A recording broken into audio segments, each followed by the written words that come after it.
and welcome to Elsa's first day school video. So I pretty quickly figured out that she was not going to take treats. She was not interested in the treats that I had, but that's okay. She loves being pet, so I used pets and praise as her main reward for most of her training today. It can be a little difficult. It's a lot easier with food, but hopefully she warms up pretty quick and wants to take treats, or I find a tasty enough treat for her. So I started with some place work because it's pretty low-key. What I'm looking for is for her to step all 4 feet on the bed, and then as soon as she gets on the bed, I say yes, and then I give her pets and praise as her reward. And then right before I want her to get off of the bed, I say okay, which means that she can get off the bed. And I motion sometimes with my hand or with my body. I give a little bit of movement so that she knows that she is also free to come off of the bed. She does not know yet what is even happening. She just knows that when I step on this bed, I get pets and praise, and I like that. And then we get off of the bed. And so I try to save the pets and the praise for when she is on the bed, because I want to make the bed a really good thing. So if I give her the exact same thing off of the bed, then it's not quite as rewarding. And you saw there that she pawed at me to try to get me to keep petting her. She did that throughout our session a little bit. I completely ignored it because that is not a behavior that I'm looking for. I find it a little pushy sometimes, and I will give the pets as they are due when you do something that I like, or if you're just super cute, but not when you're demanding them from me. So you'll see I get her on the bed. I'm just leading her with the leash and with my body. She steps on. I will pet her. Sometimes I will take a little bit of a step back. What I'm looking for is for her to stay on the bed, and then I will come back and pet her again. So we're building a little bit of duration with her staying on the bed, with us super close. Eventually we will add some duration and distance, and then eventually distractions. But I just wanted to make it super easy for her today. This is the first step for place training, so I wanted to keep it very easy.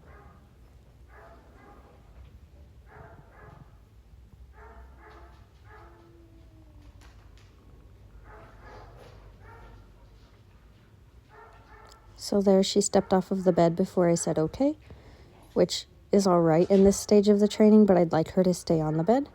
So I gently lead her back with the leash, and then once she gets back on, I give her more pets and praise.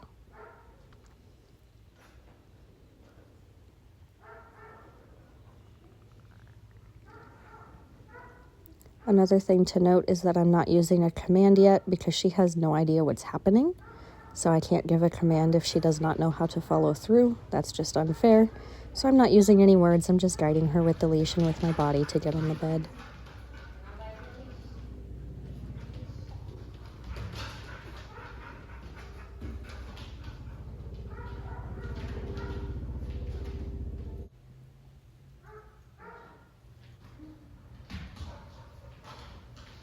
So I know that you guys use a bungee leash because that's what she was brought in on. I do not personally like or use bungee leashes because I use leash pressure to communicate with the dog. And with a bungee leash, unless it's a totally slack leash, there is some tension on it at all times. So it's a lot harder to communicate with the dog. That's why I'm using a long leash in these videos. If you have just a regular leash, I would love to use that for you. I know a bungee leash can help when they pull really hard. It can give you a little bit of a buffer. But if we're training her to not pull at all, then hopefully we wouldn't need that bungee leash.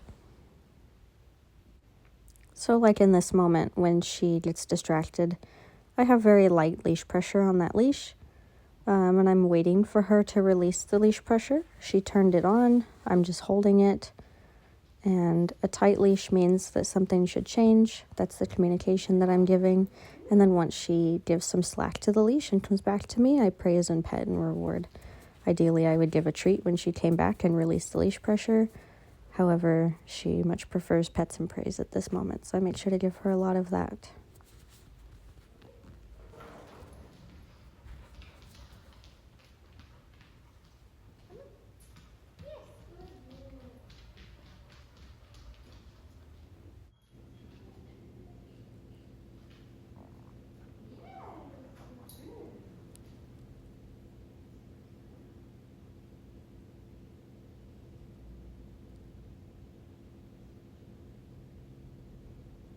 We did a lot of repetitions of the first step for place training because it's nice and easy, and she was a little nervous like we talked about, so I wanted to keep it nice and easy for today.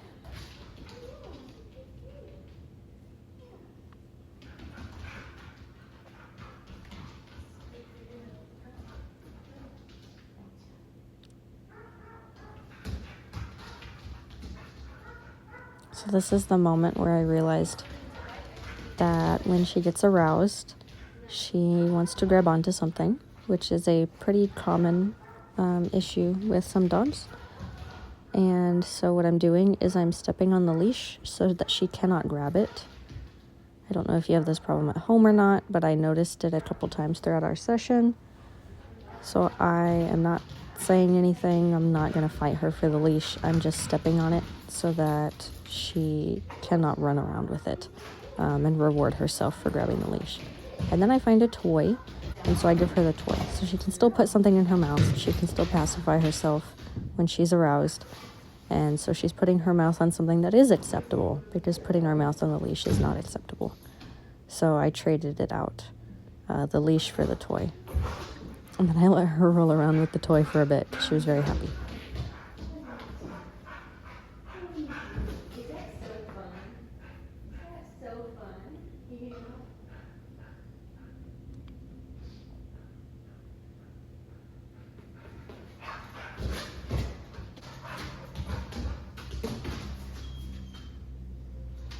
Then she let me know that she wanted to play tug.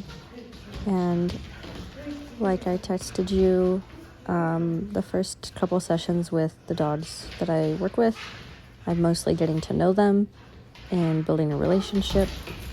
So she let me know she wanted to play tug, and that was fine by me. So we played a little bit of tug, and then I would let her win and take the toy off, and she would be super silly and roll around with it, which is great.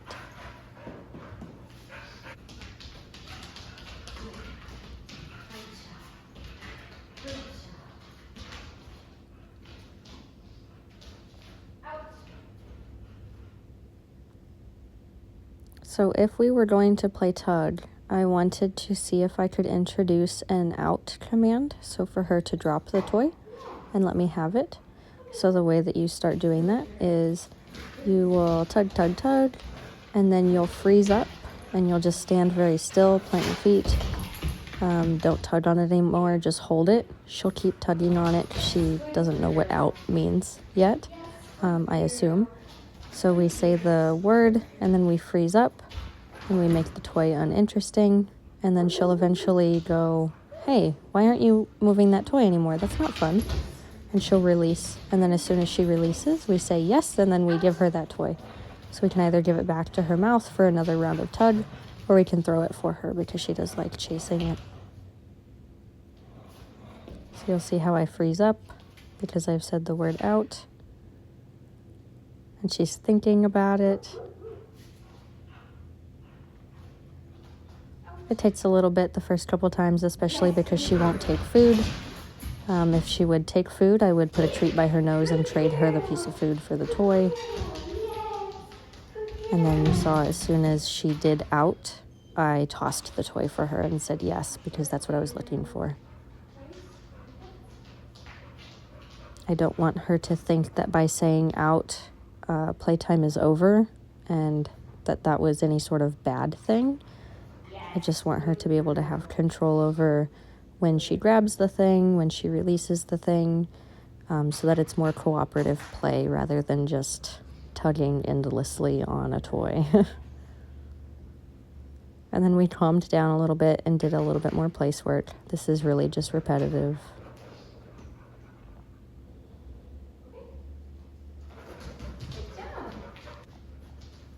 And then I wanted to work on loose leash walking. It is much easier with food. So at home when you're working with her, anytime I say yes in this video is when I would treat her. However, I'm using pets and praise because that's what she'll take at this moment. So this might look like a freeze frame, but it's not. We actually are standing still for that long. So she hit the end of the leash. She turned on the leash pressure. I stopped. I planted my feet. I kept the leash pressure on just enough that she can feel it. And then once she releases the leash pressure and comes towards me, I say yes, and I give her pets and praise. So right now you can see that she's totally disregarding when I turn around. And I would like her to regard me when I turn around. I'd like her to come with me. So that's what we're looking for. And I always start loose leash training in a very undistracting environment. Somewhere very easy, like in the training center that we've already been in for about 20 to 30 minutes. And this is repetition as well. Just doing this over and over again and then rewarding when she releases the leash pressure.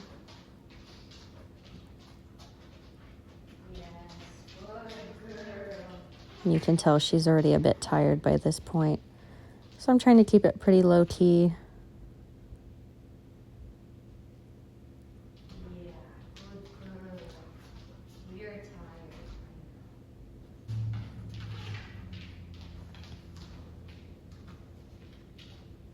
So the idea is that when we are walking, if she turns on the leash pressure, I stop walking and we will not go forward anymore, because dogs are really rewarded by going new places and smelling new smells. So if you dart out ahead of me, here I am stepping on the leash again, and she drops the leash, and that was very good. Ideally, I would have rewarded her right when she dropped the leash, but I don't think I wanted to add arousal to that moment because she was already aroused. So I let her calm down for a minute, and then I gave her that praise. But let me get back to what I was talking to before that happened. Okay, so the idea is that if you dart out ahead of me or pull on the leash, we will stop. We will not go further until you join me again. And then we will go forward together, because walks are a 50-50 split. They're good for me, they're good for you, and we both want to enjoy them.